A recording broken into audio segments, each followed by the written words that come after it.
तो उसमें जो कुछ प्रॉब्लम्स आते हैं, जो हमने देखा था कि ड्रॉबैक्स जो है, पिटफॉल्स है गॉस एलिमिनेशन मेथड के, दैट वी हैव डिस्कस्ड।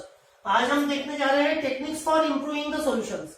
तो जो ड्रॉबैक है जिसकी वजह से सॉल्यूशन में प्रॉब्लम आता है, तो हम उन प्रॉब्लम्स को कैसे इंप्रूव कर सकते हैं, सॉल्यूशन जो आ रहा है उस सॉल्यूशन को कैसे इंप्रूव कर सकते हैं, तो उसके लिए कुछ टेक्निक्स बताई हुई है जो आज हमें देखना है।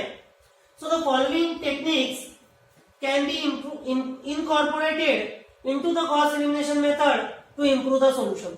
अब कुछ हम मेथड्स, टेक्निक्स देखने जा रहे हैं जो हम अगर गॉस एलिमिनेशन मेथड में यूज करेंगे तो हम गिवन सॉल्यूशन को, जो सॉल्यूशन आ रहा है उसे इंप्रूव कर सकते हैं। Number 1, use of more significant figures. जैसे कि हमने देखा था कहीं पॉइंट में आ जाता है आंसर डिवाइड करने के बाद, रो ट्रांसफॉर्मेशन करने के बाद, है ना, तो पॉइंट में कुछ नंबर ऑफ डिजिट्स ज्यादा आ रहे हैं तो हम उसको राउंड ऑफ कर देंगे।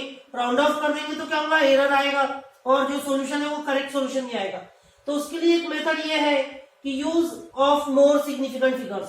तो जो हम फिगर्स जो रिटेन कर रहे हैं, नंबर ऑफ डिजिट्स रिटेन कर रहे हैं, वो अगर हम ज्यादा डिजिट रिटेन करते हैं, मोर सिग्निफिकेंट डिजिट यूज करते हैं, है ना, तो क्या होगा, प्रॉपर सॉल्यूशन आएगा, सॉल्यूशन इंप्रूव होगा। सेकंड है पाइवोटिंग। पाइवोटिंग कंसेप्ट क्या है ये हम डिटेल में देखने वाले हैं। गॉस एलिमिनेशन विथ पाइवोटिंग, उसके थ्रू भी हम क्या कर सकते हैं, मेथड को इंप्रूव कर सकते हैं। सो पाइवोटिंग इज अनदर कंसेप्ट। नेक्स्ट है स्केलिंग। स्केलिंग क्या है ये हम डिटेल में देखने वाले हैं। तो ये कुछ टेक्निक्स है जिसके थ्रू हम गॉस एलिमिनेशन मेथड की जो सॉल्यूशन है उसको इंप्रूव कर सकते हैं। नंबर 1 हम देखते हैं डिटेल में थोड़ा सा, use of more significant figures. The simplest remedy for ill conditioning is to use more significant figure in the computation. Simplest technique तो यही है कि हमें क्या करना चाहिए, we should use more significant figures in the computation. If your computer has the capacity of being extended to handle large word size, तो उसके लिए भी फिर क्या होना चाहिए, हमारा कंप्यूटर उतना कैपेबल होना चाहिए that can handle large word size. Such a feature will greatly reduce the problem, है ना। अगर हमारे इसमें प्रॉब्लम आ रहा है गॉस एलिमिनेशन मेथड के सॉल्यूशन में, तो हम क्या कर सकते हैं, ज्यादा सिग्निफिकेंट फिगर्स यूज कर सकते हैं, मोर सिग्निफिकेंट फिगर यूज कर सकते हैं। उसके लिए अगर हमारा कंप्यूटर सपोर्ट करता है ना, for being extended to handle large word size, so such a feature will greatly reduce the problem. However, a price must be paid in the form of computation time and memory overhead. अगर आप ज्यादा figures ज्यादा retain कर रहे हो, ज्यादा digits retain कर रहे हो, तो आपको प्राइस क्या पे करना पड़ेगा उसके लिए, form of computation, in the form of computation. जब अगर पॉइंट वाले डिजिट्स ज्यादा होंगे, नंबर्स ज्यादा होंगे, तो कैलकुलेशन में भी क्या होगा, टाइम लगेगा, कंप्यूटेशन टाइम ज्यादा लगेगा। इवन आप कंप्यूटर में कर रहे हो तो कैलकुलेशन टाइम ज्यादा लगने वाला है। एंड मेमोरी ओवरहेड, मेमोरी ज्यादा लगेगी उस नंबर को स्टोर करने के लिए, है ना। बट जो आपका जो सॉल्यूशन आएगा वो प्रॉपर सॉल्यूशन आ जाएगा। सेकेंड टेक्निक है पाइवोटिंग। पाइवोटिंग में हम क्या करते हैं, देखो, to overcome the problem of division by zero. ये हमने प्रॉब्लम्स देखे थे limitations of Gauss elimination method में, उसमें एक ये प्रॉब्लम था डिवीजन बाय जीरो। जब हम रो ट्रांसफॉर्मेशन करते हैं, है ना, जहां पर हम सेकेंड रो का फर्स्ट और सेकेंड एलिमेंट और थर्ड रो का फर्स्ट और सेकेंड एलिमेंट जो हम जहां पर हम क्या करते हैं, जीरो बनाते हैं, तो वहां पर क्या होता है, हम डिवाइड करते हैं सेकेंड रो के एलिमेंट को फर्स्ट रो के एलिमेंट से, थर्ड रो के एलिमेंट को फर्स्ट रो के एलिमेंट से। तो अगर वो एलिमेंट जीरो है तो वहां पर डिवीजन बाय जीरो ये प्रॉब्लम आ जाता है, और किसी नंबर को जीरो से डिवाइड करेंगे तो दैट इज नॉट डिफाइंड। तो उस प्रॉब्लम को हम इंप्रूव कर सकते हैं बाय यूजिंग पाइवोटिंग। क्या होगा इसमें, division by zero problem occurs when a pivot element is zero because the normalisation steps leads to division by zero. जहां हम नॉर्मलाइजेशन स्टेप जो परफॉर्म कर रहे हैं, जहां पर क्या होता है, हमें फर्स्ट रो में को एज इट इज रहने देते हैं, सेकेंड रो का एक एलिमेंट जीरो करते हैं, थर्ड रो का दो एलिमेंट जीरो करते हैं, इस तरह से हम कंटिन्यू करते हैं। तो जब हम वो ट्रांसफॉर्मेशन करते हैं तो हम क्या करते हैं, उसको ऊपर वाले रो के एलिमेंट से डिवाइड करते हैं, और वो ये ऊपर वाला जो रो वाला एलिमेंट है लाइक A11 उससे हम डिवाइड करते हैं। तो वो अगर जीरो है तो डिवीजन बाय जीरो एरर आ जाएगा। And problem may also arise when the pivot element is close to zero. और मान लेते हैं जीरो भी नहीं है लेकिन जीरो के बहुत क्लोज है, 0.0007 ऐसा कुछ है, तो वो 0 के बहुत क्लोज है, तो ऐसे सिचुएशन में भी प्रॉब्लम आएगा। And because if the magnitude of pivot element is small, 0 के करीब है मतलब उसका मैग्नीट्यूड क्या है, स्मॉल है, वैल्यू बहुत कम है, 1 से कम है, as compare to other elements, then the round off error can be introduce. और अगर 0 नहीं है लेकिन 0 के बहुत करीब है, तो फिर राउंड ऑफ एरर आएगा, उसमें हमको राउंडिंग ऑफ करना पड़ेगा उस केस में, तो ये प्रॉब्लम आता है। तो इसका सॉल्यूशन है पाइवोटिंग। पाइवोटिंग में हम क्या करते हैं, therefore before each row is normalised, it is advantageous to determine the largest available coefficient in the column below the pivot element। तो हमें क्या करना होता है, हमें क्या करना होगा उस केस में, नॉर्मलाइजेशन करने से पहले it is advantageous to determine the largest available coefficient in the column below the pivot element। pivot element के नीचे उस कॉलम में हमें चेक करना है कि लार्जेस्ट कोएफिशिएंट वाला वैल्यू कौन सा है, और उसके बाद क्या करेंगे, मिलने के बाद the row can then be switched so that the largest element is the pivot element। फिर उस रो को स्विच कर देंगे ताकि जो लार्जेस्ट एलिमेंट है वो पाइवोट एलिमेंट बन जाए। पाइवोट एलिमेंट 0 नहीं होना चाहिए पहली बात, या 0 के करीब नहीं होना चाहिए, तो हमें उस कॉलम में क्या करना है, सबसे लार्जेस्ट एलिमेंट ढूंढना है और उसको उस फर्स्ट रो के साथ में स्विच कर दोगे आप। And this is called partial pivoting. जहां पर आप ये क्या कर रहे हो, क्या स्टेप करना है, पहली स्टेप तो ये है, पाइवोट एलिमेंट अगर छोटा है, 0 है या 0 के करीब है, तो आपको उस कॉलम में सबसे हाईएस्ट कोएफिशिएंट वाला वैल्यू फाइंड आउट करना है, लार्जेस्ट कोएफिशिएंट वाला वैल्यू फाइंड आउट करना है, और उसको पाइवोट एलिमेंट वाली जो रो है उससे क्या करेंगे आप, स्विच कर देंगे। And this is called partial पाइवोटिंग।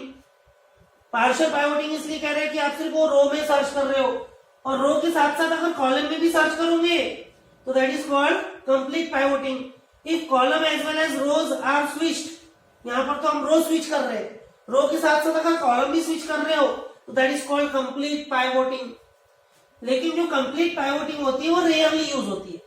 Complete pivoting is rarely use because switching column changes the order of the access.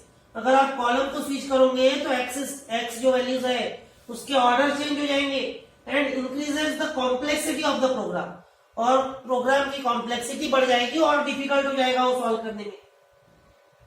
इसीलिए हम कंप्लीट पाइवोटिंग ना यूज करके पार्शियल पाइवोटिंग यूज करते हैं। थर्ड टेक्निक है स्केलिंग। स्केलिंग में हम क्या करते हैं, it has the utility in minimising the round off error. अब ये क्या करेगा, राउंड ऑफ एरर को मिनिमाइज करता है स्केलिंग के थ्रू हम। For those cases where some of the equations in a system have much larger coefficient than the others. मतलब कोई अगर जो लीनियर सिस्टम ऑफ इक्वेशन दी हुई है वहां पर किसी कोएफिशिएंट्स की वैल्यू बहुत ज्यादा है और दूसरे किसी रो में दूसरे कोएफिशिएंट्स की वैल्यू बहुत कम है, ऐसी सिचुएशन में प्रॉब्लम आएगा राउंड ऑफ एरर का, तो वहां पर हम ये स्केलिंग टेक्निक यूज करते हैं। इसमें क्या होता है, so consider the following example. Scaling समझने के लिए हम एग्जांपल के थ्रू समझते हैं इसे।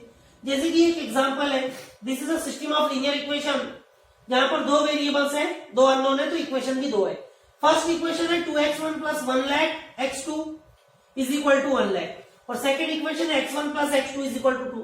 देखो जैसे कि यहाँ पर कहा गया है, अब ये जो x2 का कोएफिशिएंट है 1 लाख है, यहाँ पर x2 का कोएफिशिएंट क्या है, 1 है, तो बहुत बड़ा बिग डिफरेंस है यहाँ पर। Those cases where some of the equations in the system have much larger coefficient, तो ये इक्वेशन 1 में बहुत ज्यादा बड़ा कोएफिशिएंट है इक्वेशन 2 के कंपैरिजन में, तो यहाँ पर प्रॉब्लम आएगी। इसे जब हम सॉल्व करेंगे, by solving this problem by Gauss elimination method we get, Gauss elimination method से सॉल्व करेंगे तो हम ऐसा लिखते हैं पहले उसी मैट्रिक्स फॉर्मेट में, AB is equal to 2 1 lakh 1 lakh, x1 का कोएफिशिएंट x2 का कोएफिशिएंट कांस्टेंट वैल्यू, x का 1 का कोएफिशिएंट x2 का coefficient constant value, x1 plus x2 is equal to 2 था, तो ये हो गया 1 1 2। एंड आफ्टर रो ट्रांसफॉर्मेशन हम क्या करते हैं, इसे 0 बनाते हैं।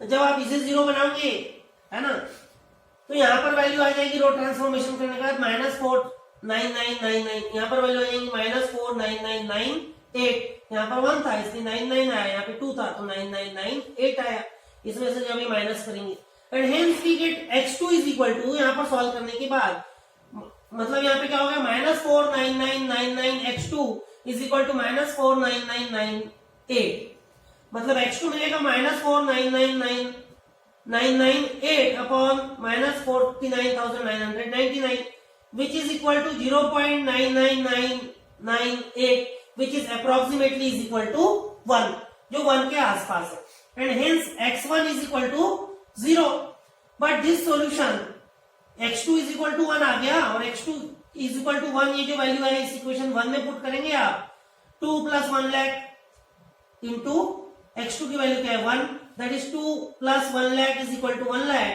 तो x1 आ जाएगा 2x1 plus 1 lakh is equal to 1 lakh x1 is equal to क्या आ जाएगा 0 आ जाएगा but this solution does not satisfy second equation ये सेकेंड इक्वेशन को सेटिस्फाई नहीं कर रहा है x1 plus x2 is equal to 2 को in this situation if we scale our problem है ना तो इस सिचुएशन में हमें अपनी प्रॉब्लम को स्केलिंग करना पड़ेगा इस तरह से 0.0002x1 plus x2 is equal to 1 मतलब इक्वेशन 1 को क्या किया है 1 लाख से हमने डिवाइड कर दिया है यहाँ पे 1 लाख था यहाँ पे 1 लाख था तो 1 लाख डिवाइडेड बाय 1 लाख ये आ गया 2 ये आ गया 1 और यहाँ पर क्या आ जाएगा 0.00002 क्योंकि यहाँ पे कोएफिशिएंट क्या था 2 था उसको जब आप 1 लाख से डिवाइड करोगे तो आ जाएगा 0.00002 दैट इज कॉल्ड स्केलिंग अब यहाँ पर देखो कोएफिशिएंट क्या हो गया x2 के 1 1 हो गए लगभग आसपास पास आ गए ये भी x1 के कोएफिशिएंट यहाँ पे 1 है यहाँ पे 0.0002 है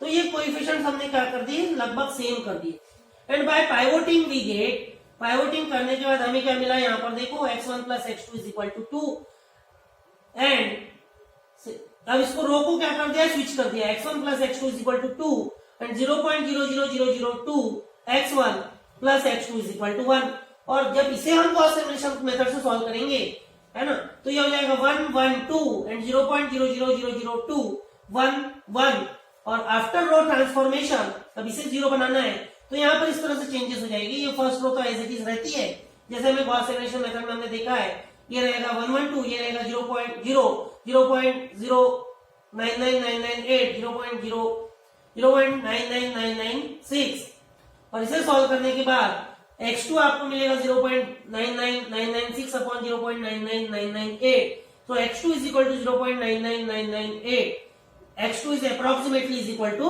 1 and x1 is equal to 1 अब यहाँ पर देखो x2 भी क्या आ गया है 1 आ गया है approximately 1 आ गया है और x1 भी क्या आ गया है 1 आ गया है and this is the correct solution अगर हमने स्केलिंग नहीं किया था तो x1 की वैल्यू हमें क्या मिल रही थी 0 मिल रही थी जो इक्वेशन 2 को सेटिस्फाई नहीं कर रहा था और जब हमने स्केलिंग किया तो x1 भी क्या आ गया 1 आ गया x2 भी क्या आ गया 1 आ गया and this is the correct solution so that is the techniques for the improvement of the solution in Gauss elimination method जिसमें हमने 3 टेक्निक देखे पाइवोटिंग स्केलिंग एंड फर्स्ट कौन सी थी स्केलिंग पाइवोटिंग एंड